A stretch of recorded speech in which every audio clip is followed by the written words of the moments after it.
I think we're live right now. Oh One yeah, second. I see the thing. All right, we're live, everyone. Thanks for tuning in to the Red Cup review. It's still saying that they're waiting for us for some reason. There's some kind of crazy ass delay. Hmm. I don't understand. It says for waiting, and I'm waiting to like kind of mute the station when it comes on.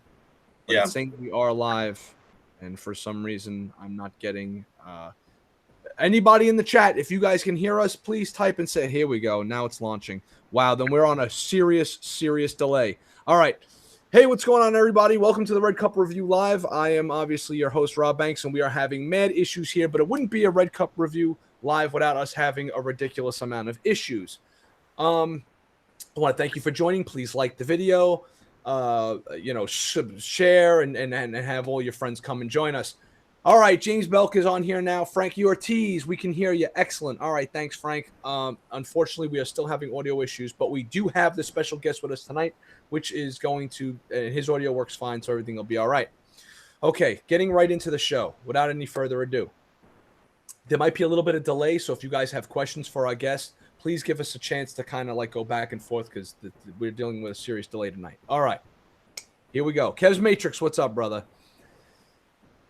About a year and a half ago, right, I went to Toy Fair, right? And I was at Toy Fair covering for Geekstronomy, our buddies over at Geekstronomy. So I'm walking around Toy Fair because this gentleman is over off on, I believe, McFarlane Toys or Necker or something like that. So I'm just kind of wandering the floor, and I stumble onto a Cryptozoic booth. Right now, tonight's show's not going to be about Cryptozoic, but the gentleman that we have with us tonight is formerly an employee of Cryptozoic, and that's where we happened to meet each other. And he took me through a booth tour, and we winded up bullshitting. Then fast forward a little bit. That summer, when the Special Ops Punisher Mezco figure went on sale, I was away in Wildwood with my family, and I thought I was having a heart attack on the boardwalk, and I pretty much got rushed to the hospital. I went live from the hospital just because I had nothing better to do. Turns out I didn't have a heart attack, and it was just a panic attack. Hmm. So I got an email from a guy that I haven't heard from in like since basically Toy Fair, and it winded up being the gentleman who's with us today. And it's just so funny how like this guy just out of the blue reached out to me, and we've developed a relationship ever since. And now we finally got him on the show. He's been in the chat room a few times, and that's just to show you what kind of a guy he is. But we're not here to talk about Kyle, the guy. We're here to talk about Kyle, the toy designer. So, Kyle, say what's up to everybody. Hey guys, how you doing? Yeah, I mean, I feel like I'd be a heartless monster if I didn't reach out and say, "Hey, are you okay?" When you possibly had a heart attack. That just seems like the semi-decent thing to do. A normal human should do that. But when we met at Toy Fair, you're just a cool dude, and it's Toy Fair is very very fun. But you meet a lot of people, and not that many. You don't remember everybody, but you remember the important ones. So. Nice. That's the well. I mean, first of all, you got to be like you're like 6'3", right? I'm a short dude, so Sure. obviously I was just the short guy with the glasses, and I'm like, hopefully you make an impression on these people that you meet, and it's like I always walk back to the media later and go, "Remember me, the crazy guy with the glasses?" Anyways, Kyle used to work with he works in the toy industry right now. We're not going to discuss what he does, but we're going to discuss what he does, but not where he does it. Yep. That is classified information. However, he is formerly of Cryptozoic. Cryptozoic, for those of you that aren't familiar, or for those of you that are watching, are probably familiar with Cryptozoic. They are the guys that do these things amongst many other stuff. I have a good relationship with the people over at Cryptozoic now, and that's all because of Kyle here. So, Kyle, Yep. take us through quickly what first of all, how'd you get involved in toy design? Give us the crash course in that, but then let's get to the meat and potatoes of like what it is to be a toy designer itself. Sure. Yeah. So I went to Cal State Fullerton for illustration with a minor in entrepreneurship and business administration. Graduated in 2013. But during my final year of college, I interned at a small time card company called Cryptozoic Entertainment. It was before they even got into toys. And by, sheer dumb luck, which is kind of what it takes sometimes to get into this industry, the only reason I got that internship is because see if you can follow, my ex water polo coach's roommate worked there. Nice. Okay. Yeah. So really about who you know. And so I worked there as an intern on a game called Hex: The Shards of Fate, which was like a digital trading card game that was run on Kickstarter. I'm actually in the Kickstarter video for that game, if you go back. And so I did that, and then my internship ended. But during my internship there, I sat next to a guy named George Nadeau, who ran trading cards for Cryptozoic. And so when my time as an intern was over, I left, went on to bigger, better things at a smaller comic book studio in Southern California where I was living. But I never stopped talking to George, and eventually George contracted me to do sketch cards for the trading card sets that Cryptozoic was doing, which I don't know if some of you collect trading cards or not, but a common thing specifically with like Topps and Cryptozoic was like a lot of sketch cards get put in there, which is just unique pieces of art that an artist will draw and then they get inserted into the pack. So I had done that for Adventure Time, and yeah, I had done 2 Adventure Time sets. And eventually I just kept talking to George. My time at the comic book studio ended right around the time that there was an opening at Cryptozoic again to do data entry for the trading card division. And so it was about a month contract there. And during my month contract there, hung out with everybody at Cryptozoic again, and I sat next to a guy named Jeff Parker. And Jeff Parker had just been hired at Cryptozoic to head up the budding collectibles division. And he and I really hit it off, and he saw that I was an artist and I was trying to really get a permanent position somewhere. So when you're an artist, not to interrupt you because I wanted you to keep a good story, but when you're an artist, you're kind of like you're like a mercenary for hire, right? A lot of the time, minus the whole killing. Yeah, I mean, if you do a good piece, you feel like you killed it, right? But yeah, so most of the artwork out there, at least when you're beginning, is freelance, and you try and grab whatever you can get.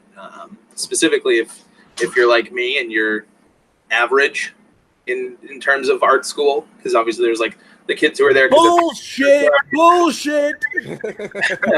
There's the kids who are and then there's like the average, and then there's the kids who get pulled into Cartoon Network immediately, right? So I didn't. So back to crypto. I met Jeff Parker, and when my month contract ended, What's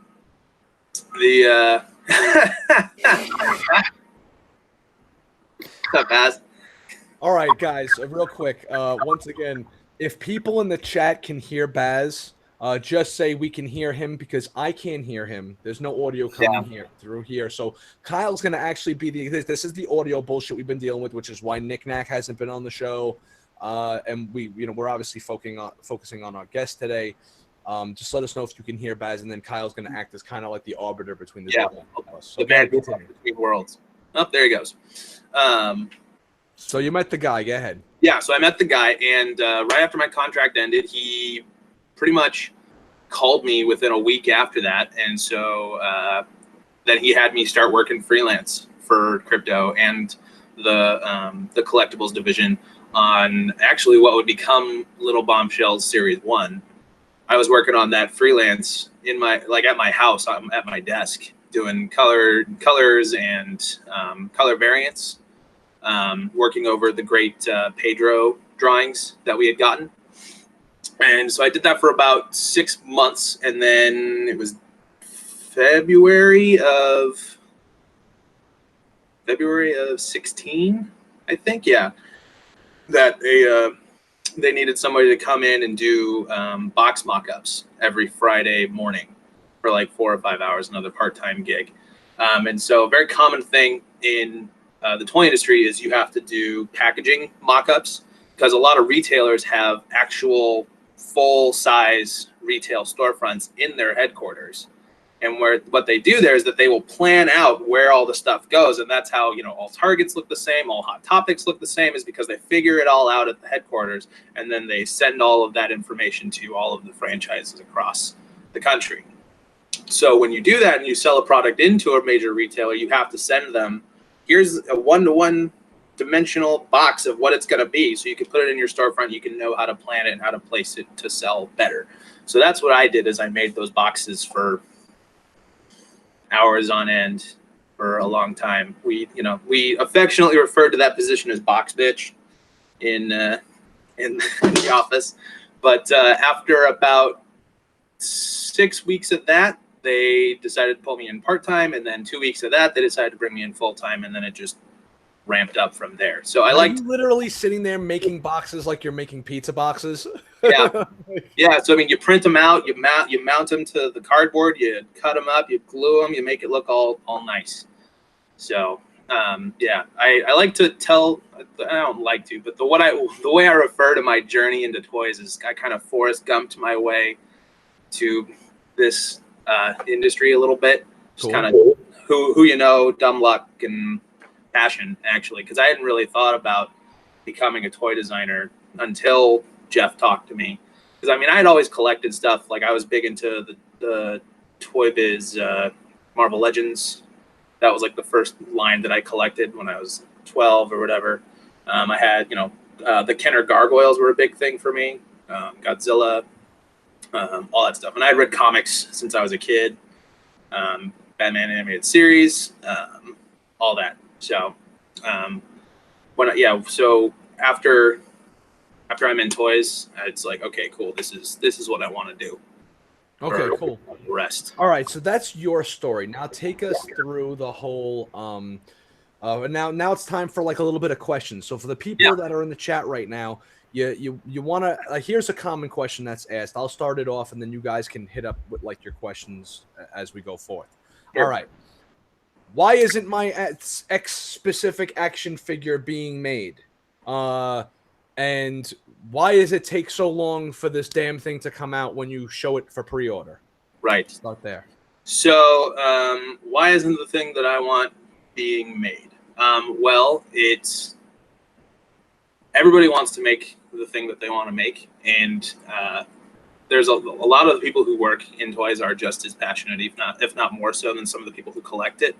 And now hold on a second. We're also approaching this. We're not approaching this from a Mattel standpoint or a Hasbro standpoint. We're talking adult collectible lines. Oh, I know. That's basically all I've had experience working with. Well, no, but we got to say that because I noticed that some of these toy companies, like when Matty Collector was doing their Matty Collector thing, they were saying, "Oh, this is adult toy collectors," but then we have to have a certain amount of Batmen in each wave, and it's like. That's bullshit that you hear from people that need to have end caps in Toys R Us's, not for adult collectors. Sure. Where's my Spectre? Where's my Detective figure? This is for adult. Yeah, and that's that's a valid point. The main thing that probably the best explanation I can give for that is sales, and that it's a unfortunate reality, but that's the biggest thing. So I mean, if you're working with a buyer and you're like, look at all these characters, here's Spectre, and here's the Ray, and this, and Sandman from the original, not the Game & One, and you're like, who is that? I don't know who that is. And so you basically have to have your Batman, your Wonder Woman. You need to have your blockbusters in the line, so that you can support your indie movies, if that makes any sense. Okay, yeah, I get it. Because a buyer specifically at retail, buyer has all the power. They don't sign off. They don't buy the certain amount of quantity that you need. It's never going to happen. So if you go all in on here's your Spectre, here's your Ray, here's your Bolana Beast, whatever, that's great. But if it's not gonna sell for them, then they're not gonna do it again. Right. I see. I understand that coming from a retail perspective. Right. But I don't get that when they try to do like that. And I know you didn't work for Mattel or anything, but when they have like those sign up. Then when they had that Maddie collector, sign up and we'll send you figures through the mail Sure. bullshit.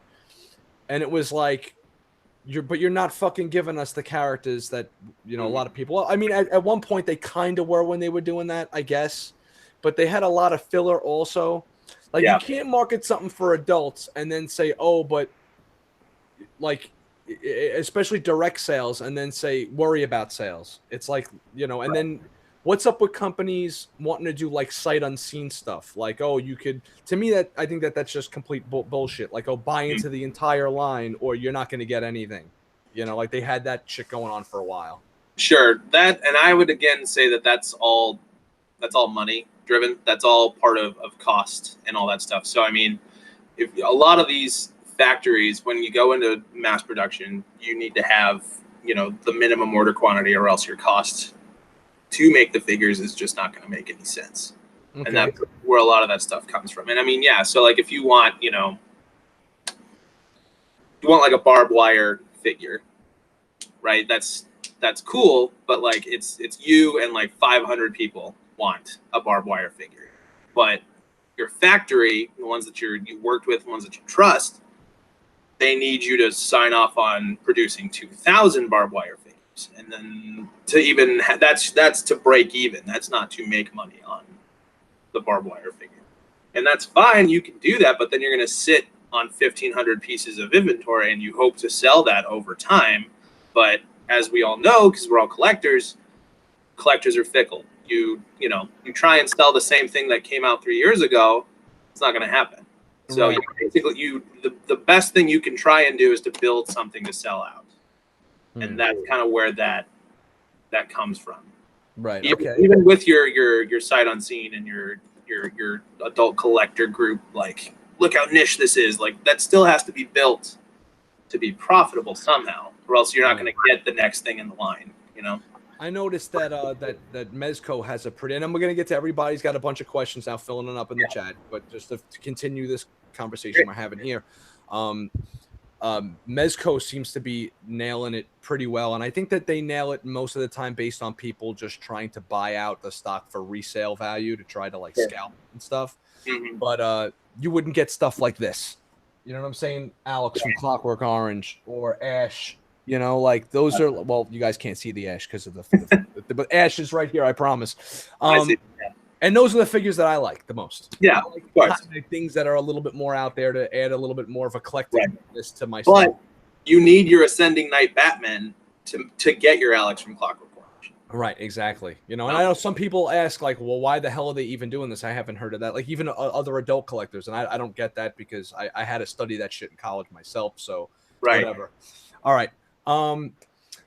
Questions now from the chat. Okay. How hard is it to not talk about secret toy releases? It depends on how excited I am for it. All right. So when you work for your company, we'll use Cryptozoic because you're not with them anymore, right? You go to Cryptozoic, they're like, you're going to start designing toys and doing stuff, and you're obviously at the convention. I met you at Toy Fair, right? And you're showing me around and saying this is what's coming out and this is what we got going on here. Do you have to sign like a non-disclosure agreement the way actors do? As part of your job? Maybe not to that extent, but there is some of that, and there's some confidentiality and all that. So nice. All right, cool. So there are confidentiality agreements. Yeah. Not necessarily loose ones, not necessarily heavy ones, but if you want to keep good standing with the company, you keep your fucking mouth shut. Pretty much. Cool. Yeah. Okay.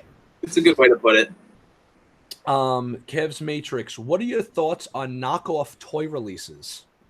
I think that they're pretty fun. I think that there's some creativity that can go on in there. Obviously, it hurts the companies that are getting their tools stolen or their designs redone, and it's obviously not great for the licensor stuff. But I mean, I think there's going to be bootlegs of everything, no matter what you do. I mean, that's been true of movies and records and posters and shirts, all that stuff. It's another creative outlet specifically for like people who like to customize and make the thing that you want to make, even if the other person doesn't. I actually have a couple like of my own. Like I would walk around like Designer Con and stuff, and I would buy like a Cryptozoic custom painted something. And I even commissioned one at one point, just for fun and stuff. And I think it helps add to the creativity of the entire industry and the community. There he is. This fucking guy. Yo, Baz, your fucking mic is on mute, bro. You might even be able to like say something. You muted yourself. So Baz just muted himself. Like, that's right. Oh, hey Archie! Oh my God, I was able to make it. And Archie, you are going to be coming on the show eventually. The summer's here, buddy. Our crazy ass winters are over, Artie. So we gotta get you on. Art does a lot of Marvel Legends stuff, and he's got like a really nice, clean collection, and we could talk to him about cool. that. Yeah, all you right. can see a little bit of mine over here in the side and stuff. Okay, well, speaking of which, one of the other questions, listen, Rob Just a Fan pretty much asked the same question about a knockoff, so I'm going to kind of skip over that because you pretty much answered that. Mm-hmm. Do you collect any toy lines? Yes. Kev's Matrix. Yes. Oh, you want to know which one? Oh. Let's see. Well, I just started doing this one, which is my like Lego minifigures of Batman. Nice. And there's me right there. Nice. See, this is what happens when you actually like are an artist and you collect. You could do cool collages and shit like that too. Yeah.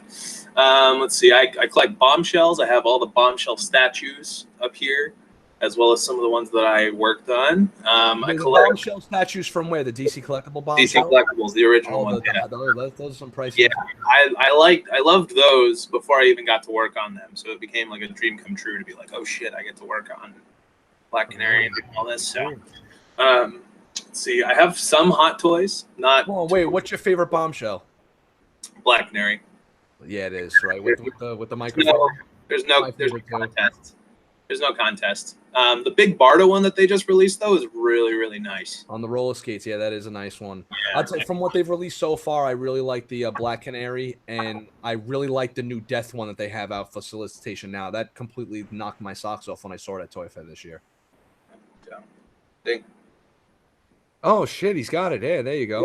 Yeah, all my bombshells are just above my computer right here. So, that Death one is definitely going to go in my my collection eventually here. See, I don't have any bombshell figures, but I think that if, I don't have any of those bombshell figures, but right, I do.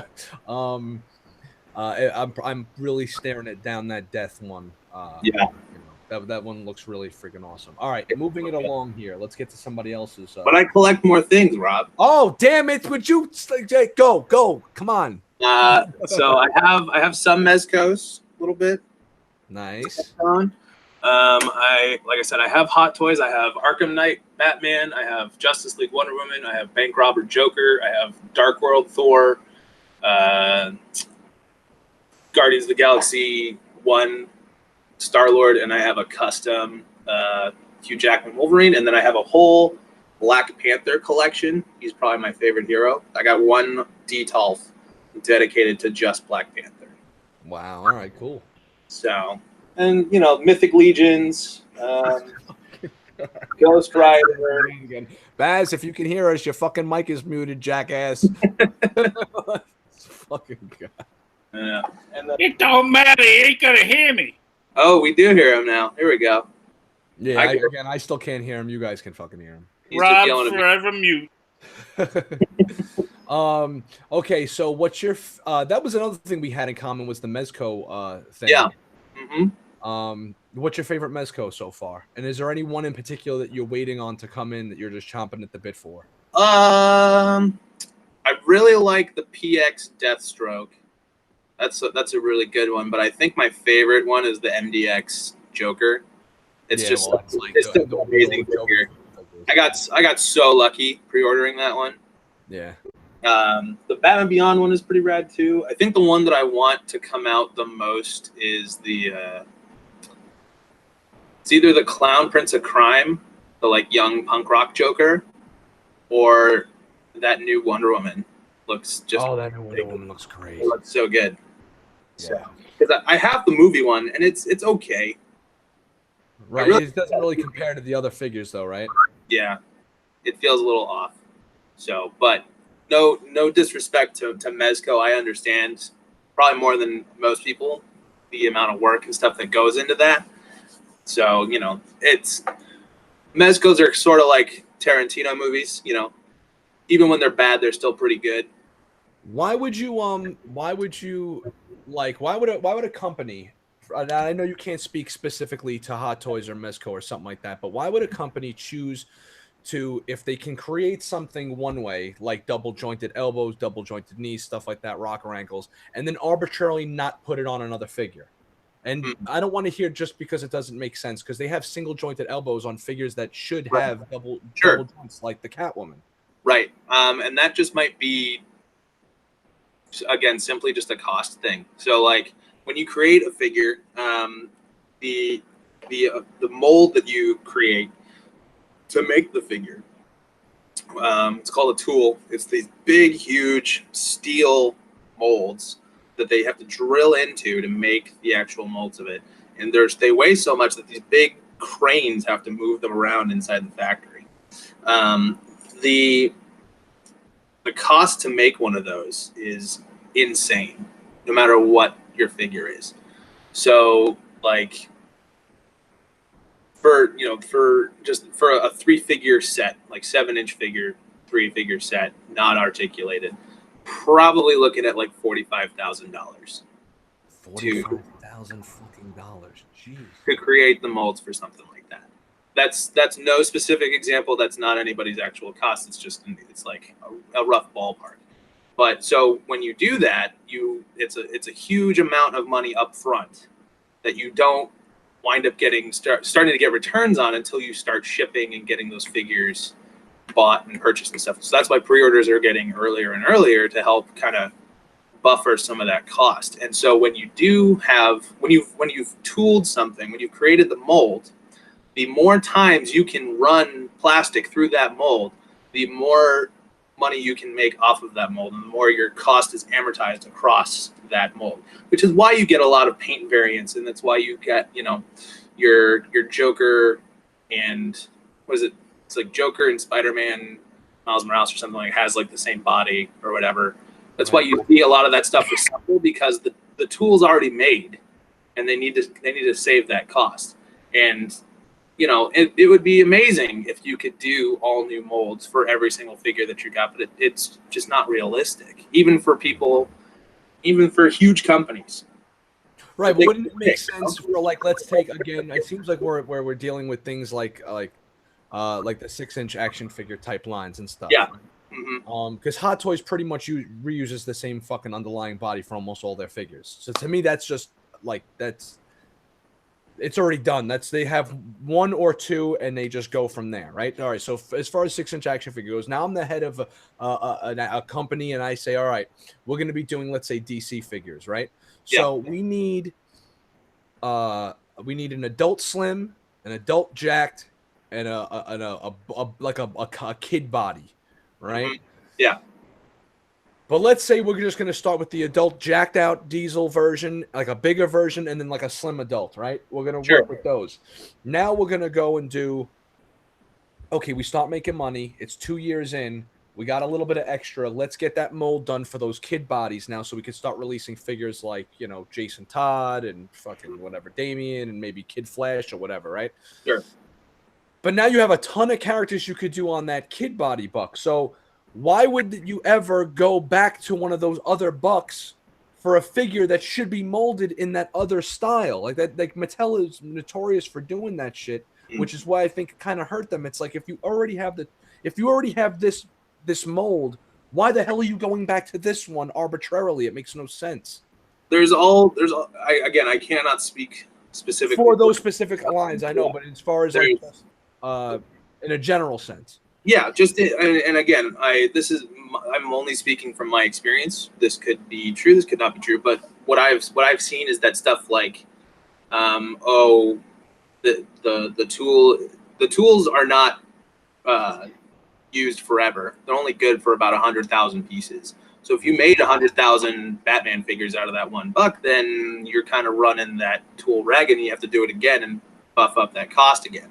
There's also other factors that could happen, like, oh, we owe this factory a bunch of money and they're not going to run the tools again until we pay them, and we don't have this money, so we got to reuse this thing. And right, okay. Or there's a new regulation and we can't use this factory because they got shut down, or the paint is being taxed, or whatever. There's all kinds of things. There's so many logistics that go into it. Yeah. I know that a lot of people, like, I'm in a lot of different forums and pages on Facebook, and I kind of like, through conversations that I'm having with you now, that I've had with other people, people are like, oh, this is bullshit, why is it getting delayed again? And I'm like, yo, guys, the regulations in China are so ass backwards that a fucking whole factory could have just gotten shut down, or the toys are on the barge and they're not letting them in through customs. Yep. And you're just beat, that happens, Yeah. Oh yeah. It's like I was talking to you on the phone the other day. Like it's sort of like Dr. Manhattan and the thermodynamic miracle. I try and view specifically toys, and really just anything, just as like it's a miracle. It's here. The amount of stuff that had to go right, and the amount of people that are involved to get you that figure in your hands that you're going to complain about is insane. Right. So I try and be as grateful and humble about this stuff, because if all of this stuff starts going wrong again, then we don't get to have these toys to be happy about or to complain about or anything like that. Yeah, you had mentioned that when we were talking earlier in the week, you had mentioned that it's good to live in a time where we can complain about a shitty Justice League movie. That's right. Yeah. It's a good time to be alive to do this. You know what I'm saying? Yeah. Like, yeah. You're lucky that the Aquaman movie sucked, right? I like the Aquaman movie, bro. I do. I do too. I think that we have a little bit of an age discrepancy between the two of us. So I remember when a time when all you had was the Super Friends, Super Powers figures, and the Super Wars from Marvel, and that was it. And for years, up until the X-Men cartoon came out in like '92, and the toy line launched with that, all you had for superheroes were those little. That was it. Fucking figures that did this shit. You know what I'm saying? So, and that was you're talking like a decade, man, that we had to deal with that shit. All right, more Q&A hit me. Yeah, okay. How do James Belk asks, how do knockoff artists get these molds? There's any number of ways that they get the molds. There's depending on where it's coming from, they could jack it specifically from the factory. There's also ways of 3D scanning or resculpting or doing castings and molding themselves. There's any number of ways that they can do it, and it's not really something that's preventable, I don't think. All right, very good. Baz asks, what was the inspiration for his version of Mera, and what does he think of the character? You're talking about the classic one, I'm assuming. This fellow right here, just for you, so you guys know, for anyone that's in the chat right now, Kyle, tell them what you did concerning this figure. I just told them what colors to repaint it. The sculpt was done by the amazing Anders Ehrenborg, and the design and illustration was done by the great Pedro Astudillo. I worked on the project management and some of the color variations, and I worked with the factory to make it happen. Did you have to do with the design itself of the box? Were you part of that? That credit goes to Jeff Parker, who really was kind of the visionary for the entire line, and I just helped supplement that and make that all happen. So the original colorway that I did for that was basically I was trying to make an Aquaman figure without having to tool an Aquaman figure, and that's what that is. I think this is the best version of her too. As far as like, I'm kind of glad that they sent this one, because it's like bright colors. I talk about this stuff all the time. I like bright things that pop off shelves and stuff. And what's fun is that when I told them what colors to paint all of this, when we got it in the office and I opened it, I was like, "Wow, look at this clear base! Who told them to do that?" And Amanda, who was working with me, was like, "You told them to do that." I was like, "Hey, nice job, past Kyle. That's a good idea." So I agree. It's my favorite one now. So yeah, I was trying to make an Aquaman figure without having to re-sculpt a new Aquaman figure. Nice. Basically. That's it. That's a smart move. What well, and then you can kind of do that with anybody that has like because all the bombshells are done in like they're the girls, right? So Sure. you can do color variations of like maybe a Batman color variation on either a Catwoman or a Superman color variation if they ever would have released the like Yeah. the newspaper Lois Lane, you know, when she has like the I know that DC has her holding the newspaper thing up, but if You know, it's like funny that, you say that because I did do that. That version just never got released. That's what? part of that's part of the fun of being a toy designer is that about 90% of everything you work on becomes nothing, which again just kind of plays into that whole miracle factor. So at least for me, when I see, you know, if you're trying to do a new toy or a new variant or whatever, the example that I give is that, you know, you need to have like 500 horrible ideas like middle-aged samurai rhinos before you get Teenage Mutant Ninja Turtles. So you gotta get through the garbage before you can get to the mountaintop. So to Right. speak. Okay. Now, I was at we lost after we had that email over the summer. We lost track with each other again. Yeah. And I was emailing Cryptozoic, and I was like, "Where's my boy Kyle? I don't like holy shit, what am I supposed to do now?" And then obviously I got hooked up with Amanda, who is your assistant, and I've been working with her since. But then months and months went by, and Toy Fair came back around again. And I was at Toy Fair this year, and I saw what I thought was the winner chicken dinner of the Toy Fair, and that was a Wonder Woman statue that is up for pre-order now. And it's the Venus de Milo looking Wonder Woman with the gold trim and the Carrera type marble design going around her and stuff. Yeah. So, and then I went and waxed poetic about this thing during my Toy Fair walkthrough. And then you just contacted me. Hey, remember me? I was like, hey, shit. Right, I did say that. Why the fuck did I not remember you? And so now explain your involvement with that thing. That was kind of just something I did for fun. One of the credits, or one of the best things about working for Jeff, was he always encouraged us to, you know, scratch the creative itch, as he worded it. Just, you know, if you feel like you got to draw something, you got something in your head that's like driving you, like, get it on paper, just do it. Even if it's gonna, you know, take priority of something that, you know, might need to be due tomorrow. You know, if it's out there, if it's in you, you gotta get it out on paper, especially if you think it's something good. And so that was what that was. Basically, I took Venus de Milo and combined her with Wonder Woman. Like I said, I went to art school, and art history has always been a big thing for me, and especially Greek mythology, which is why I think I connect with Wonder Woman so much, is because I love all of that stuff. You know, the Iliad, the Odyssey. It almost seems like, how the hell did nobody do this beforehand? It was almost like a marriage that should have taken place years ago, as far as the collectible goes. You know what I mean? Yeah, I mean, statue. I mean, come on. I don't know how nobody's done it before either. And actually, Jeff had sent me, when I was doing freelance, a kind of like a Greek bust, almost like she was a Roman empress. Or it just didn't translate as well. I was like, you got to have something that'll really, you know, can click with somebody. And so I drew that up, and I did it. And Jeff came over to my desk and kind of looked at it and goes, "Oh." He's usually got a lot of comments on stuff, but he was like, "Oh, this is good." And so we submitted that immediately, and we're quickly turned around and said, "Hey, you got to put arms on her. She needs the bracelets." Okay, that's fine.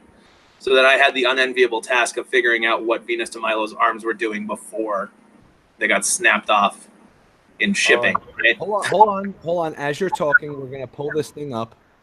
We're gonna go to a screen share real quick. Sure. And we're gonna screen share the actual thing we're talking about for the people in the chat, so they could literally see. Oh yeah. You guys are seeing it now? All right, great. So again, you keep talking about it, and I'm going to have this up. Sure.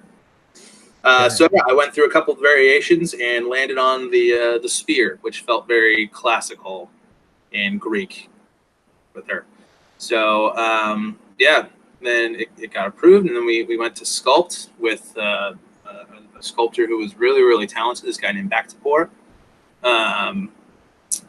And yeah, it kind of just took on a life of its own. Everybody who saw it really liked it, and I'm really excited to see it come out this year. I sort of can't believe that it's happening and it's real.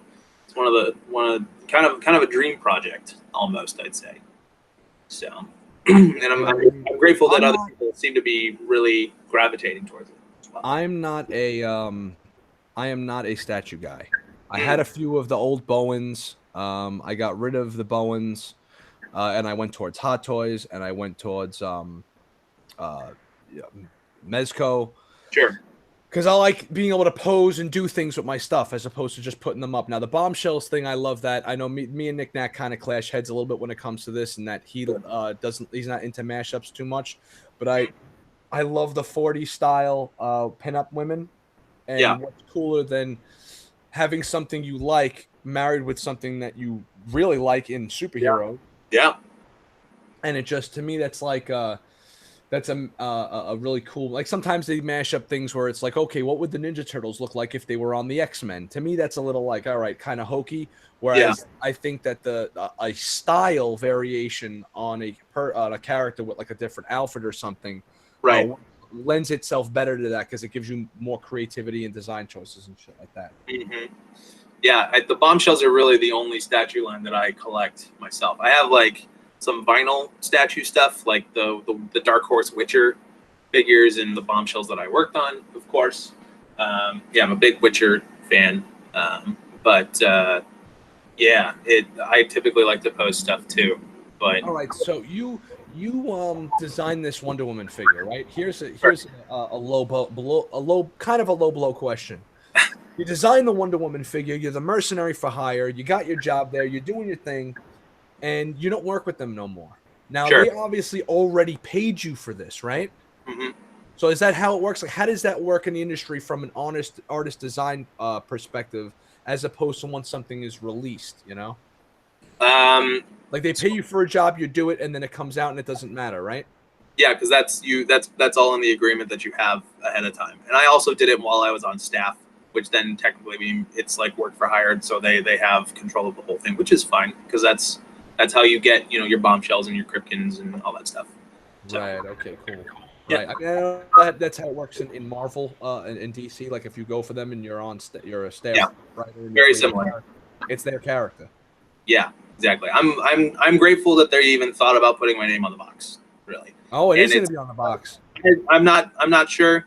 I think they thought about it. We'll see if it happens. Doesn't really matter. I'm just excited as a fan to see that thing get released, and that's kind of the main philosophy that I have when I work toys, is that you make the thing you want to see on your shelf.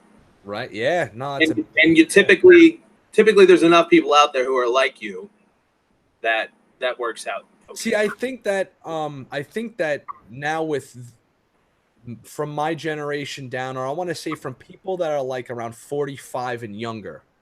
I'm not 45. I'm much younger than that, but I think that from the age group of, let's say, where you are to like the 45-year-olds now. Well, where do you think I am? I think you got to be like 29, 30.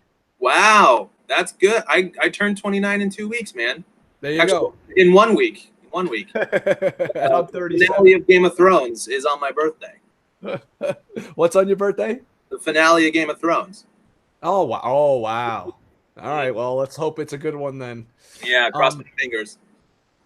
Okay, so I think that like back in the day when toy manufacturers were kind of like pretty much anywhere pre, I want to say like the 2000s, pre Marvel Legends, I want to say. I think a lot of it, I think it still happens like this a lot nowadays, but not as much, because nowadays the fans are now working for these companies.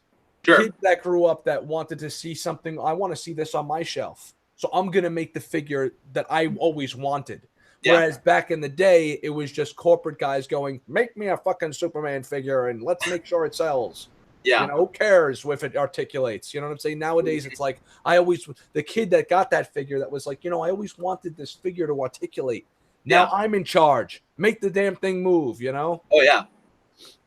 It's crazy because it still happens. At the place that I'm at now, we just got samples of this new figure that's coming out, and the guy, my boss who had designed it, like I was sitting next to him. He's been in this industry for 12, 15 years, and he was having a moment. He was like, "Oh man, this is the figure like I always wanted. Like it never translated. Like why doesn't the toy look like the show? It's just like here it is. Here's the thing." And it was like choking him up. And he's been in this thing for like 15 years. And so I don't know. It felt like a really cool special moment. And that you're in the right spot because here are these people who are making all this stuff who are just so passionate about it. And that's something to keep in mind. Specifically, a lot of collectors is that we love all this stuff just as much as you guys do, And when stuff like cancellations happen, no one's more upset than we are, Yeah. So, all right, we're gonna switch gears on the show now. We got a couple. If anybody has any more questions, please write them down. If I missed you, sorry. I'm multitasking here. I don't have my partner in crimes with me tonight. All right, so. Wait, hold on a second. Tesh Jess says, would the licensing to current big movies be higher than older releases? Huh? Oh, so like the cost for licensing? Yeah. Probably, yeah. And because especially now that people know that there's a real business there, it definitely is higher. And that's for newer stuff or for even older stuff? Because you might be able to get an older movie license for cheaper, right? In theory. It depends license per license, for sure. All right. Okay, so we're going to switch gears and actually get into a little bit more of the show. I want to look at some collectibles with Kyle. We're going to do the collectibles part. Then we're going to try to rod our way through the HBO Watchmen thing, which I didn't even put in the show notes and I want to do over that Star Wars thing real quick. So these are the releases for the week. Let me do a friggin' screen share.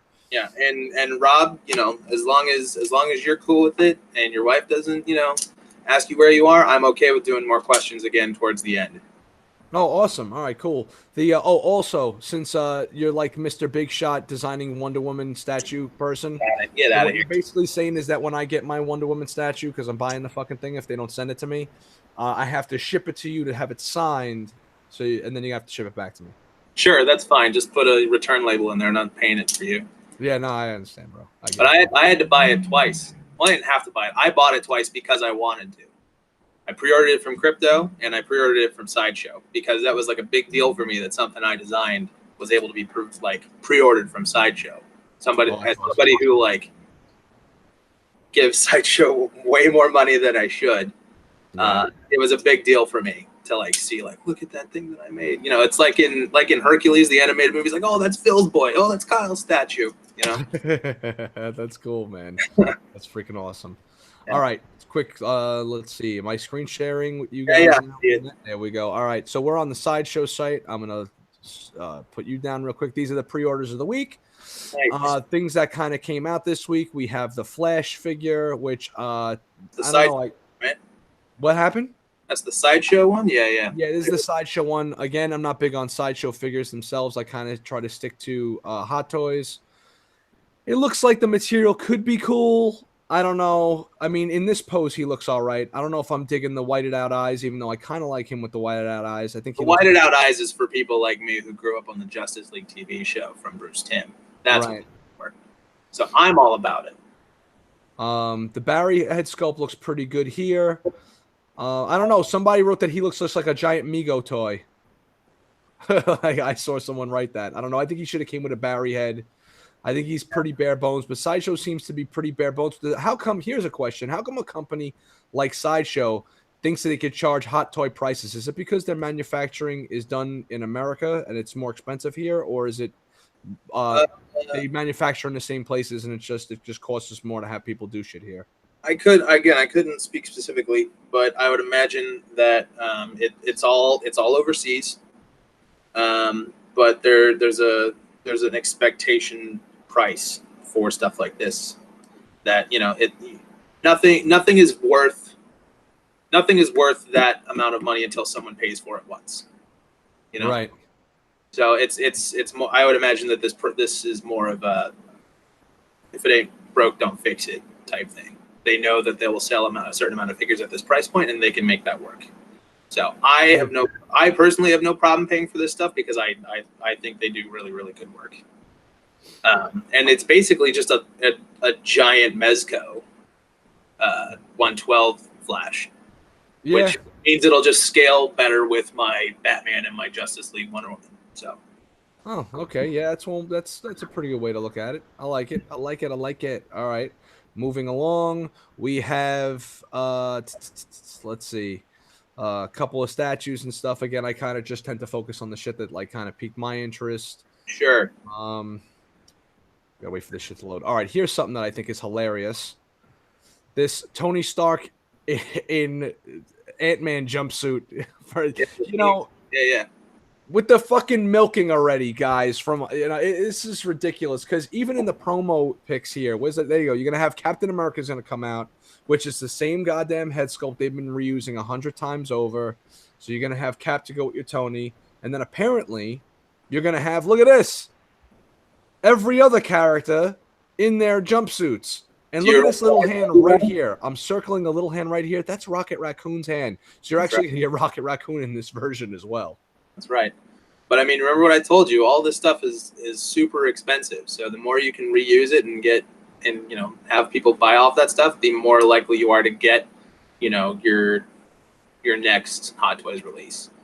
So this is the stuff that helps keep the lights on, Yeah, I'm glad you're able to provide a perspective. Like, here's another thing that kind of that bothers me, and I think you sort of answered this with the last statement you made, and that was, why the hell can you get off charging $235 or $40 for a figure that is basic tooling, doesn't come with much, and is a reused head sculpt, for Christ's sakes? Precedence. It's just like, if you're gonna, so in other words, the whole vote with your dollar thing does kind of that counts for something, right? Yeah. So exactly. I know there's an argument that goes on in the toy community that's basically if we don't buy it, they're gonna stop making it, so we have to buy everything and be completionists. And then another faction says, don't like it, don't buy it, so they don't have to raise the prices to $250. Like, I noticed that Hot Toys does this. They're notorious for doing this shit. 1 year it's $220. The next year it's $235, and the year after that it's like $255, $265. That's not a rate of inflation. That's insane price jumping. That's true.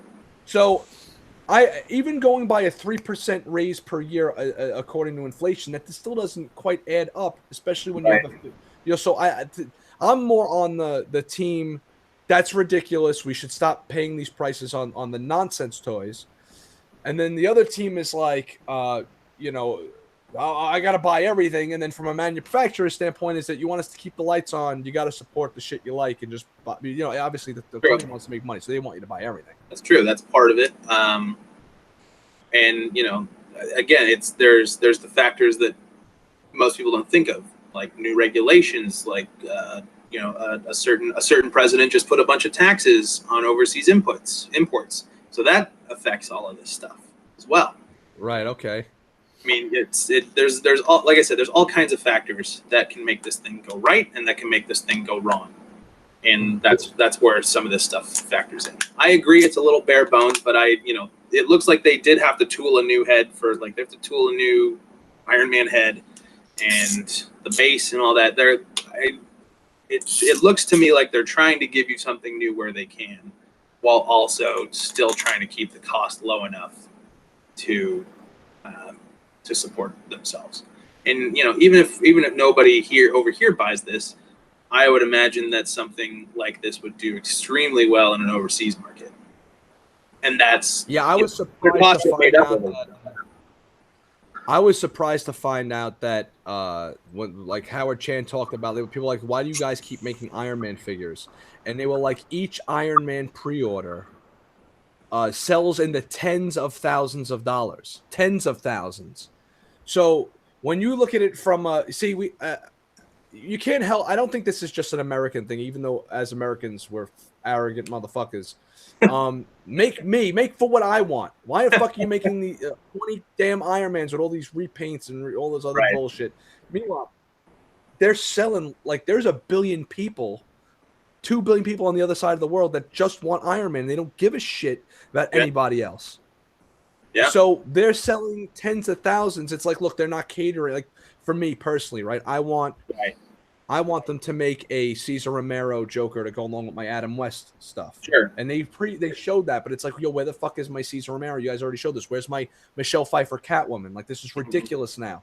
Yeah. It's like, well, we have the licensing for that. We were going to do it. We already tooled up a Joker, but why do that for the 5,000 people in America that are going to buy it when we can sell tens of thousands of Iron Men that are in blue and purple and all this other shit? Disco Iron Man, for fuck's sake! Like it's the it's kind of like I said, like Robert De Niro does his meet the Fockers and all that stuff to fund his indie movies that he really cares about. It's the same thing. You gotta have your Iron Man figures so you can get your Cesar Romeros. Nice, yeah. Well, I guess so, man. All right, this is what I'm gonna do here. Let's see, STAR. Where the fuck is it? Star Wars. SC38 reimagined. All right, guys. I got to try to pull the chat back up. I'm going to try to mute this because I'm sure that we're going to get our balls cut off if we try to play this with volume. So unfortunately, there's going to be no volume on this on our end. Pausing it. Bringing you guys back. Again, guys, I'm multitasking. You're going to have to give me a minute. Doing well, man. And all right, so I'm going to have it playing on my end. All right, guys, we're going to watch this new there's this new thing that's out called Star Wars SC38 Reimagined. Okay? And Star Wars SC38 Reimagined is a fan film that just came out. It's very well done, very high production costs on this. Artistically, it looks like candy for the eyes, but sometimes candy for the eyes causes cavities for the brain. All right. So you might have two different perspectives on this. I asked Kyle if he's seen this. If you guys haven't seen this, here's your chance. I'm going to take the camera off of us. I'm going to focus on my screen. I'm going to do the screen share, and me and Kyle are going to watch this with you guys, and we're going to comment on it as we're watching it. It's about 6 minutes long. So I hope you all enjoy. Oh, there you go. The new Star Wars thing, right? So you guys should be able to see it. Let me know if the video is playing. I'm playing it now. But first, it's Miller time. It's Miller time. Okay, you guys can see that? It's playing? Yep, I can see it. All right, cool. Long time ago in a galaxy far away. All right, so now at this point, you have like a lot of talking. You hear Vader, you were the chosen one. What the hell? And the whole purrs and all that shit. And just in case you didn't know you were watching a Star Wars thing. Yeah, exactly. So this is basically showing you, right? Just that, right? You guys are still seeing this, right? The stormtroopers are walking down the alley there. Kyle, you with me, right? Oh yeah, full screen stuff, man. So. Sometimes when I first saw this, I had to shut it off halfway through because I was like, all right, I'm done. I'm done with this prequel bullshit. Kyle, you're much younger than I am. I am. I fucking hate the goddamn prequels with a passion. There are things about them that I like, just little things about them. To me, this comes across as very prequel-esque, and it kind of loses the feel of what that scene had. Like, all right, he has he uses the Force to pull it to his hand. I get it. Like, it just looks so cool, but I don't know, man. I think it's pretty exciting. I think it's a little bit slightly more realistic than the nonsense sword fighting of the prequels. Like I said, I think I was 9 when Phantom Menace came out, so I was all about it. It was literally like aimed at someone my age. Of course, as I grow up and I watch them more and more, I mean, I think I rewatch Star Wars every 3 to 4 months now. I'm actually due for one. I obviously don't like the prequels as I keep going. I think that there's moments here and there that are good, but like at the same time, like I love like Vader. Vader's my favorite as I grow older. I actually have a Vader shelf. I have a Vader collection, and so seeing Vader be the bad bitch that he's supposed to be, I'm all about it. And also, this is some of the beauty that comes from Star Wars, at least for me, is the fan stuff. And if you choose to consume it, that's your choice. If you want to, like if you're not a huge fan of this, if you want to write this off as this never happened, this isn't canon for me, then you get to do that. But for me, who loves this shot where he fucking takes the thing and hits the ceiling with the lightsaber and stuff, I'm all about it. And so now this is how I wanted it, you know. And this is an example of a franchise that has taken on a life of its own, far beyond that of its creator, you know. I like I like it a little bit. I don't like I think it loses the subtlety. Sure. These guys are old. They're fucking. He's a robot at this point. I think there was a little bit of like less is more. I don't flashy things just ain't doing it for me. I liked how he kind of slowly draws Vader to where he needs to be for Luke to see him. Yeah. To me, the original fight was more of a samurai battle, you know, where like every stroke counted. Like in my head, I always imagined it. I didn't have like some people are like, oh, it's two old people just flailing lightsabers at each other. I don't like Vader punching him in the face. That bothers me. To me, it was like, I'm not a fan of this lightsaber throw and using the Force to like cut it right here. That's a little weird for me. That's probably the most prequel nonsense I've seen in this whole thing. That's the issue. Everything else seems still pretty grounded. Not, you know, no one's doing backflips. Yeah. No, I totally get that. Thank God. I don't like when they do unnecessary movement. Like you're seeing them twirl the lightsabers just for the sake of twirling them. Sure. I like some of the lightsaber shots here where they're being a little bit more brutal with their attacks. But again, to me, the original fight was more of a samurai duel between two old veteran. Yeah. Any strike could be a killing blow, which is why it didn't matter to me that it was slower and more methodical in the original. Right. Now, I love the whole series, and specifically in the originals, you know? I loved, which is why I love the lightsaber battles in the newer movies. Didn't like them in the prequels, and I loved them because they were more like the originals, and that they seemed like it was a little bit more brutal style and not so much like dancing with the lightsabers as much as more like I'm going to chop a tree down when I swing this at you, kind of. Right. Yeah. The prequels were a little more breakdance fighting. But that was also to capture the imagination of kids who were, you know, seeing Power Rangers every Saturday and all that. It was that, and it was aimed for people like me who were growing up with like a new level of action that they could get anytime, anywhere. I think that there's a lot of issues specifically with like the Last Jedi sword fighting, but that's a debate for a different time. Right. I truly thought that this was a really fun, 6 minutes. I'm not upset that I watched it. And I actually have been waiting for this one because they released like a 30-second trailer for this like about 2 years ago. And so I'm excited that it finally came out. And nice. I think stuff like this is like I said, is great for the community. And I don't want stuff like this to stay. You know? So I'm glad you said that because my beef with this isn't necessarily about it's not about this was being made. Like this looks cool. Yeah. And I actually like when I'm gonna pause it there and end it there. I actually like when Vader hold on, there we go. All right, I'm back now. All right. Yep. I actually like when Vader goes to swing on him and it like cuts the robe, so to speak. Like the robe actually gets cut in this, but the body's gone. That's a nice little touch. I'm all on board for that type of shit. Yeah.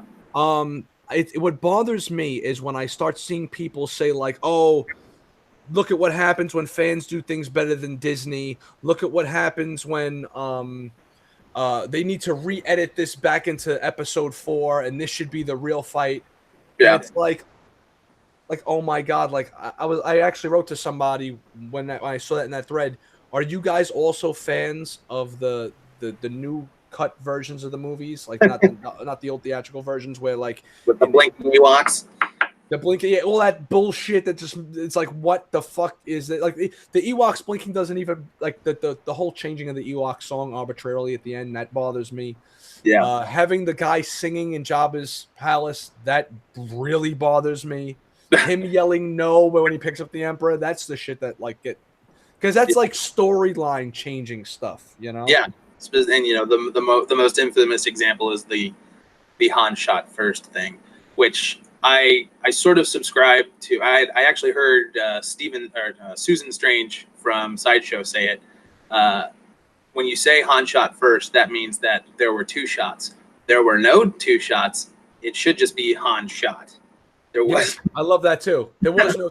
I seen that on a T-shirt. Yeah. I think there was like who shot first, and it was no. It just said Han shot. Just said Han shot or something like that. Where it's like there was no 2 shots. Yeah. First Han shot, and that was the end of it. Because when you don't have that, that's a. I'm glad you mentioned that because that's the type of shit that fundamentally changes a character. Completely. Yeah, it changes the story too. Yeah.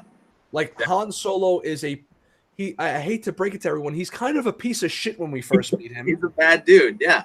And then he eventually has this thing called a character arc and becomes good, you know? So, which is why when I see for a fan film, this is wonderful.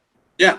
But when people start saying that this is the way it should be and they should re-edit this back in and all that, is when I get in my head like, it kind of changes the scene fundamentally because it changes the subtleness in Obi-Wan drawing Vader out and keeping it like that whole prolonged fight shit. I don't know, man. Mm-hmm. I can't get him. When people start saying they want to switch things out from something that was perfect, like the original trilogy was pretty much perfect. Leave it the fuck alone, man. Yeah. You know? So I mean, that's where I am with it. So I guess my beef is more with the people that are trumping this up and saying that it's like way better than the original, whereas I'm kind of like, you know, just I'm a fan of the original shit. You know what I'm saying? I think I'm of a rare mind where I think you can have both. You can have both of them exist. Because like I said, you can make this can kind of make this thing your own. If you want to respect the original trilogy, like the holy grail that it is, then do it.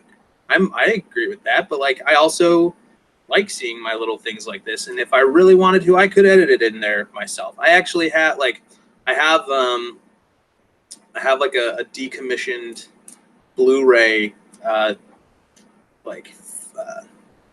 torrent that I got years and years ago, where somebody took like the laser disc and the Blu-ray and like fused it all together so that you actually had like as close as you can get to the original cut of Star Wars without any of the decommissioned stuff. Yeah, you have an actual Blu-ray. I have just the files or whatever. I actually got I was promoting these not knowing what the fuck they even were. I just saw a guy online had them, and I was like, "Oh, I'm fucking buying this. This is like exactly what you're describing. It's a conglomeration of the laser discs and the special editions, and it's like they're despecialized editions with the updated graphics of the special editions where it made sense. Like I don't mind on Bespin outside the window it looking like Bespin out there. That's fine. Yeah, you know, that makes sense. So I bought these and was promoting them, and guys were like screaming at me like, how could you do that? That's terrible. And I'm like, what are you talking about? I saw a guy online selling these and I just bought them and I want to share it with the world. Look how awesome this is. It's still Star Wars. Exactly. But the guy like released it for free, and then some guy went and put them on Blu-rays and is trying to make a profit on it when it was supposed to be for free. So people like just download it off of what you're saying, like a torrent thing. And I'm like, I don't know how to do that. And I don't have any real hands-on computer experience in that area. So this was the only way I was getting my unaltered versions, and I was fucking getting these, and that's it. And you don't regret it, which is what you're supposed to do. You know? I'm sorry if I broke some kind of unknowingly broke some rule. Like by all means, I get it. But this is fucking awesome. But at the same time, like there's also something else I downloaded called The Mentor, which is basically a recut of episode of Revenge of the Sith and New Hope put together, and they change the scenes, they change the order, so it basically kind of becomes like a single movie between the two that focuses on the Anakin and Obi-Wan relationship. Like Luke is just kind of the vessel between these two guys. And it's like 2.5 hours long, and it's really, really well edited and really nice. I don't count it as Star Wars like canon or whatever, but it's just another way that I can consume stories about the characters that I grew up loving and will love until I die, you know? Right. Yeah. So, like I said, Star Wars, whatever you want it to be. If you had one thing to keep, if you're this fucking guy, unbelievable, love this guy. If you had one thing to keep, Star Wars, Marvel, DC, Lord of the Rings, what are you going with? Or is there some unnamed thing? Well, what's the situation? Like Thanos snaps and wipes out all IP except for the one that I want? Yeah. Dang. Asking the real questions here. I'd probably keep Star Wars, I think. Just because that universe is so expansive that, you know, and I think Clone Wars even I almost say that Star Wars is not even a universe, it's a genre now. Like I think Clone Wars proved that you can have like a superhero story in a Star Wars universe. Or Rogue One proved that you can have, you know, a war movie in a Star Wars universe. Right. Or Solo is like you can have your heist movie in a Star Wars thing. So I think it applies. It can do so many things, and it's literally an entire galaxy of stories to be told. So I always say that I would go with Star Wars because I've had numerous conversations, especially with Baz. Me and Baz grew up together. Yeah. Star Wars is more than like superheroes are fun. We could debate, like the only real character I debate morality over and have like these long ass conversations with like my brother or Baz or whoever is Batman. Yeah. And like besides Batman, it's like the characters are just fucking awesome and they're cool. It's a cool universe to enjoy, whether it be the movies or the comics or whatever. But I've spent countless hours debating philosophy of the Force and how it applies to real world religions, and if the Force was real and how would it work. And I mean, it goes so much deeper than just like, I can't stand it when guys go, why do you get so upset? They're just movies. They're not just fucking movies, bro. Okay. They're like Americana. They're ingrained in us since childhood. You get the fountain of youth every time you go back to the well to fucking drink from it and watch a movie or something. Then you get these crazy ass philosophical conversations you could have about it. On and on and on. Yeah.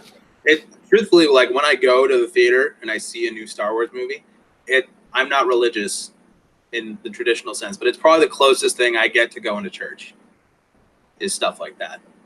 And I went and saw Endgame with my cousin up here, and we both aren't religious, but we were talking about how, you know, we like when we went to see the movie, we like dressed up, we like put on nicer shirts and like wore our Marvel stuff and like went to the movie. We're like, this is what Aunt Janet does every Sunday. We're doing the same thing. Yeah. It's just a community. Well, that's really the basis of church anyway. In the Catholic sense, is that it's community. Like, it's a community. You go there, you feel good.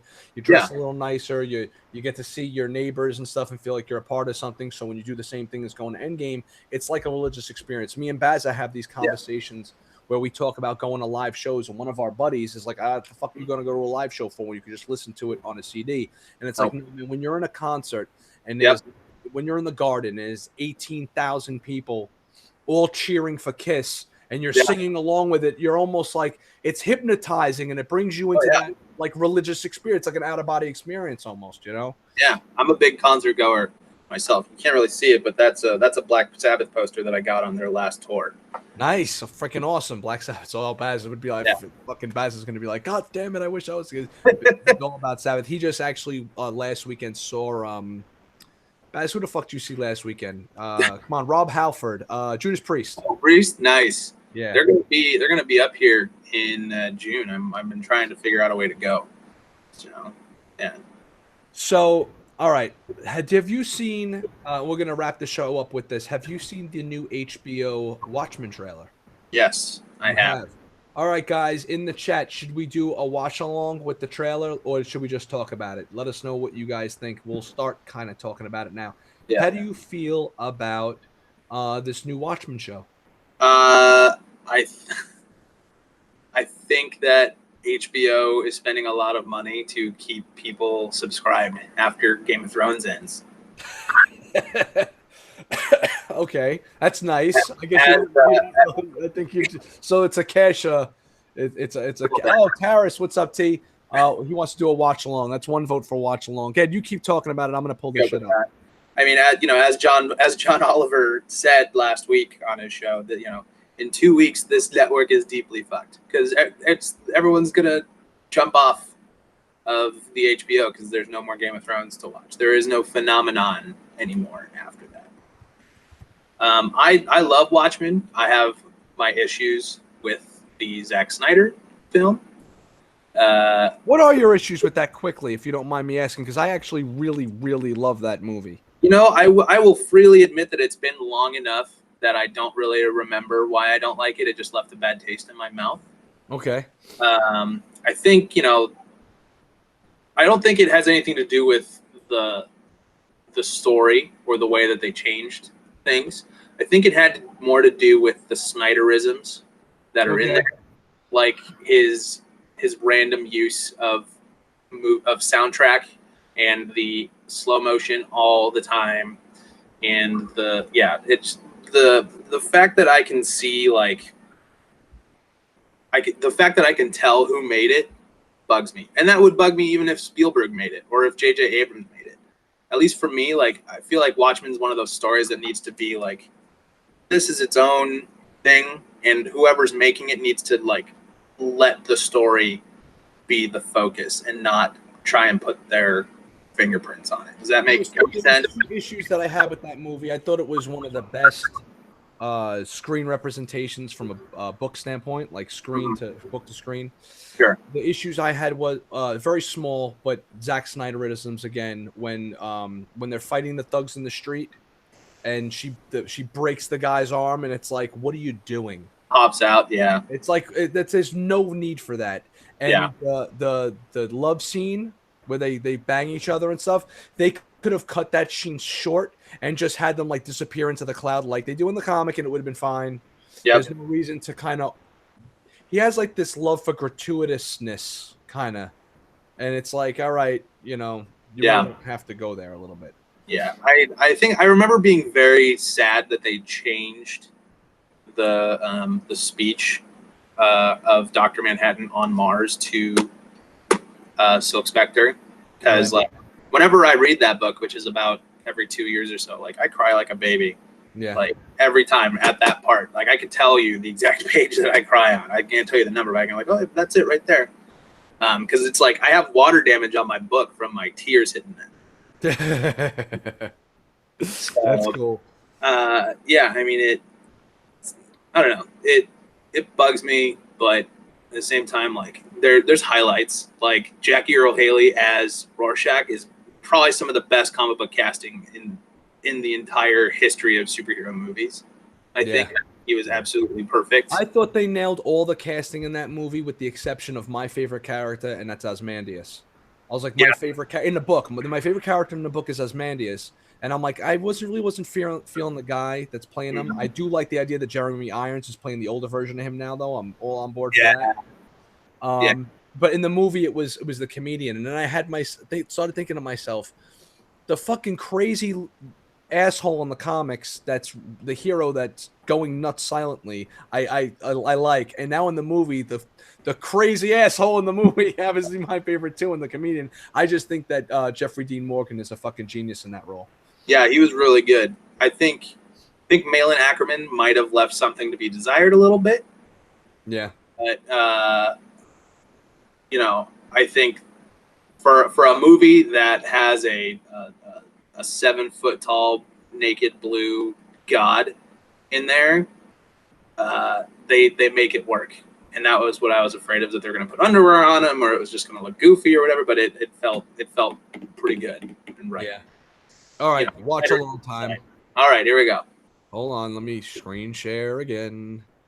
Here we go. Let me know if you guys are seeing it now. I got it. You guys should be having it now. All right, here we go. We're going to put this down here.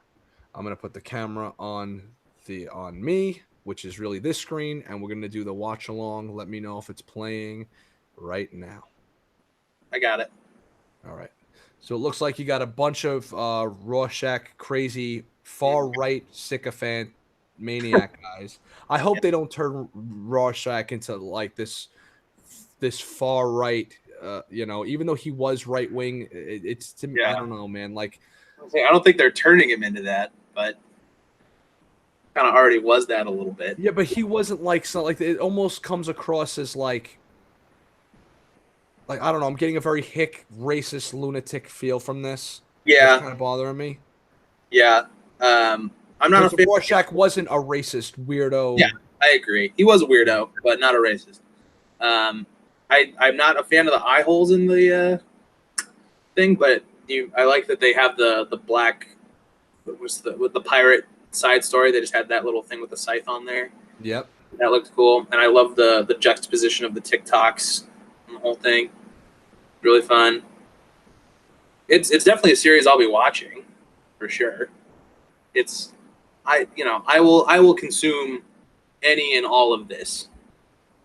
And anything superheroes that comes out, I will be there to show my support, because like I said, if you don't, then that's how you stop getting superhero shows to care about. Yeah, no, totally. It's like I don't know. I kind of and I'm really loving this hook, line, and sinker. I like a lot of it. Yeah. I just hope that they I don't know, man. I don't want to turn this into a political conversation or debate here by any means. I just really you can't enjoy anything without feeling like it's politicized nowadays, and that's really just driving me crazy. I happen to be center right. Sure. I happen to be from a blue collar family that should have been Democrat liberal, but went right, not far right, like center right. Yeah. But I would say almost all of my friends, not every one of them, but most of my friends are actually liberal. Mm-hmm. So, and I have a lot of liberal tendencies too. Sure. But it seems like everything has to be completely polarizing one way or the other. And it's like, I try to just enjoy something for what it is. But now it's like I find myself watching, unfortunately, movies and TV shows going, oh God, why does this have to be a fucking thing of like some kind of hidden thing about Trump? Why does this have to be a hidden thing about Antifa? Why does this have to be a hidden thing about? It's like, can't I just go into escapism? Sure. But I guess on the flip side of it, art imitates life, and vice versa, kind of, and it hits home more maybe if they make it more realistic in what's going on in the world today. But yeah. Right, what's going on in the world today, if you made something, might be a little different than if I made it. You know what I'm saying? And what from my perspective is. Exactly. And that's just part of it. Is you gotta. I mean, and I think you're probably doing it right. I think the only way to really be is in the center, because there is no one specific way that's doing it right. And I do this just like my parents taught me to do. Is you just go. Do what you feel is right, what you feel is right, and that changes on an issue to issue basis for most people. Yeah. So I agree with you. I don't subscribe to the far left, far right in any way. I try. It's a little selfish sounding, but I do what's best for Kyle. Yeah. Well, you know what though? It's like there's a guy. All right, we got to get off the political thing. There's a dude, Jordan Peterson, that I listen to. And his big thing is clean your room, right? And like, if you improve yourself, you're going to go out and without even realizing it, helping somebody else, whether it be feeling a little bit better about yourself and helping the old lady with the groceries, or ironing your shirt and having a little bit more of a better feel about yourself that might have somebody else walk down the street and go, oh shit, maybe I should iron my shirt, or something as simple as that. You know what I'm saying? So, be the doing for Kyle might inadvertently mean doing for Rob. Yeah, exactly. So, folks, he's more than just a cool fucking haircut. Yeah. Anyways, that was our watch along. I'm gonna look real quick at the chat, and then we're gonna wrap this up. Sure, yeah. One more questions. Don Johnson in another sheriff's part. Tesh just says Don Johnson's fucking awesome. He's been the Marlboro Man for 20-something years now. So by all means, and that's like another underground favorite of the Red Cup review. I mean, he was amazing in Django. Yes. Yep. Okay, I can't wait to see Godzilla tiptoeing through the city. Oh yeah, me too. Damage. Avengers, only thing new I watch until they screw it up. That's a good point. Blah blah blah. Yeah, I might politically agree with a lot of shit liberally, but I keep it out of my escapism. That's from Nick Knack. We gotta find a way to get fucking Nick Knack and Baz on the show without having these audio problems. It seems like we're just being able to do these one-on-ones, whereas other guys are able to do like 10 people in the chat going at once, which we were once able to do, and we need to recapture that magic on the show. We can figure that out. I actually was hoping that we can get back on the show. I can get back on the show eventually, because I will call this a Red Cup exclusive, but I am working on a side project of my own in the toy realm that I would love to talk to you guys and show you all about when it's ready. Is this do I hear Indiegogo or a Kickstarter in any? Yeah, it will most likely be on Kickstarter. Fucking awesome. That is some great stuff. All right. Guys, thanks for joining us, Kyle. Yeah. You're a fucking man, bro. When I kick this off the air, don't go anywhere. I kick it off and then like a little quick wrap up ourselves. Cool. Everybody watching, it's 9:28 at night. I wanted to finish this a half hour ago so I can force my wife to watch the end of Endgame. She actually wanted to see it. She saw the first hour, really liked it, but now we got to try and get her to watch the next 2 hours before we fall asleep tonight. She's upstairs putting the kids to bed. Anyways, thanks everyone for joining us. This has been an awesome fucking talk with Mr. Kyle, who's still in the industry. He's still in the industry. He's somewhere floating in the ether and stuff. So we'll get him back on soon to discuss his new property. And whatever, man. You come back whenever the fuck you want, man. I love it. Thank you, man. Everybody else, thanks for watching with us. Take it easy. Much love and respect. Remember to like the video. Share the video.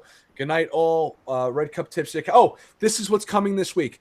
We're getting the Mezco. The Sovereign Knight Batman in the gray and black. I'll have that review out by Wednesday or Thursday because Tuesday or they're charging for it on Tuesday, I think. So it's going to be either this week or next week. This guy with his fucking porg. He hated The Last Jedi, but he went and bought a fucking porg. This is ridiculous. Anyways, so love you guys. Thanks for keeping the chat alive and kicking. And we'll catch you on the next episode during the week of the Red Cup review. I just reviewed the Wesley figure from QMX. So if you guys are interested in the Wesley figure, go watch that video. Shout outs to, Geekstronomy, because they're the ones that got us started on all this shit. So geekstronomy.com is basically like the Floosh, but they're kind of like my boys. Shout outs to the Collector's Zone Cantina, because they're a cool place for you guys to go on Facebook and join and buy shit from and just have a cool community there. And shout outs to the Lair.nyc. That's our other sponsor. They're a comic shop in the Bronx that sponsors us as well.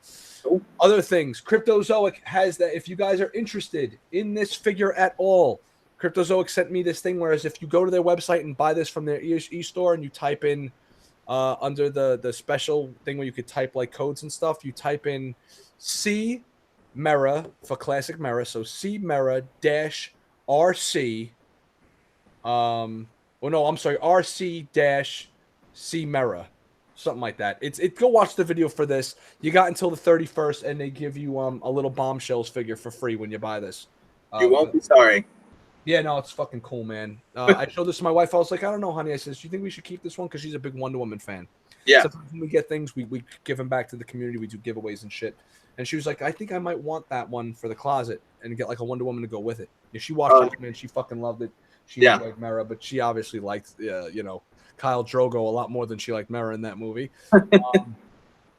But and I'm like, yeah, whatever. The fucking guy's Conan, for Christ's sakes. I'm not going to argue about that.